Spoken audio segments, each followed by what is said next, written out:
I think they were happy. I think पहले तो they were not really aware of who I was. लेकिन ख़ास तौर पे इस तरह की सिचुएशन में होता ये है कि it's I think very endearing to meet people with so much strength. और I always admire them because even back at home हमारी जो कुछ collaborations हैं वो एक ऐसी organizations के साथ हैं who are fighting these problems and trying to look for a cure for it. Obviously, fighting it and staying on top of the game, that is the best thing. And associating myself with that gives me a lot of gives me a sense of fulfillment.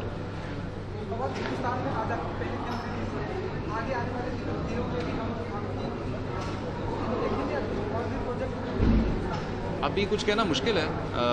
अभी जो है I'm in the process.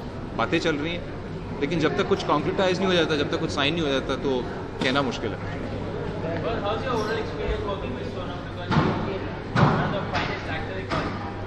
Anna, it's been great.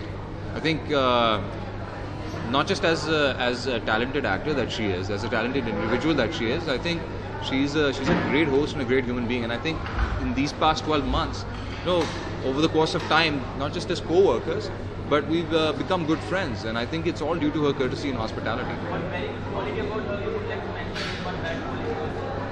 One good quality. The good quality is she speaks her mind.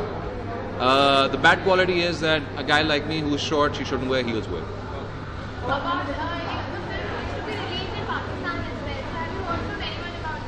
The reviews are great. The reviews I've heard are great.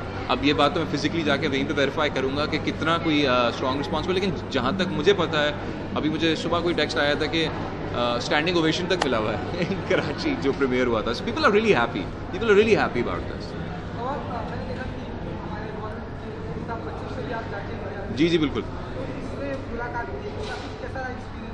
कैसा रहा experience? क्या tips दी? Tips देने के लिए तो I think he is a very busy man. उनके पास time नहीं था, वो शो कर रहे थे उस वक्त, तो मुलाकात हुई. और मेरा जो एक्सपीरियंस था ज़ाती तौर पे वो यही था कि मुझे लग रहा था कि मैं बड़ी कोई सेंसिबल बात कर रहा हूँ, लेकिन मुंह से मुझे लग रहा है कि जिब्रिश निकल रही थी ना. एक होता है जब आप टंग टाइड हो जाते हो. He is a legend. Having met him is a very big honour for me. बचपन से उनकी फिल्में देखते आ रहे हैं, and finally to meet someone like that, man of that stature and a man of that standing and with so much behind him it's a privilege. अगर मौका मिला तो why not to work with a great actor like him? Why not? Any banners, specific banners you like to work in Bollywood? No, I wouldn't say any specific banners because मुझे लग रहा है कि अभी फिलहाल बॉलीवुड के अंदर एक ऐसा दौर आया हुआ है जहाँ पे एक इनॉर्मस एमैल्गमेशन चल रहा है. Industries from all over the country, collaborations ऐसी चल रही हैं. साउथ के फिल्म मेकर्स नॉर्थ के एक्टर्स के साथ, नॉर्थ के फिल्म मेकर्स साउथ के एक्टर्स के साथ काम कर रहे हैं. सो that is bringing about a very interesting evolution of cinema here. I would like to be a part of that. Do you feel that welcoming for the new actors as well as the Pakistan? Whatever I've experienced till now has been a very welcoming note. And इतना warm reception मिला है, तो मैं तो अपने personal experience के बारे में बात करूँगा. From the day I came in May till the release today, everything has been exceptional. Thank you. Ji ji. It's like that. Your vote is your voice. Just go register yourself and vote. Can we just discuss that later and maybe try that later? हाँ, यहाँ पे. नहीं, because I'll talk to you about why I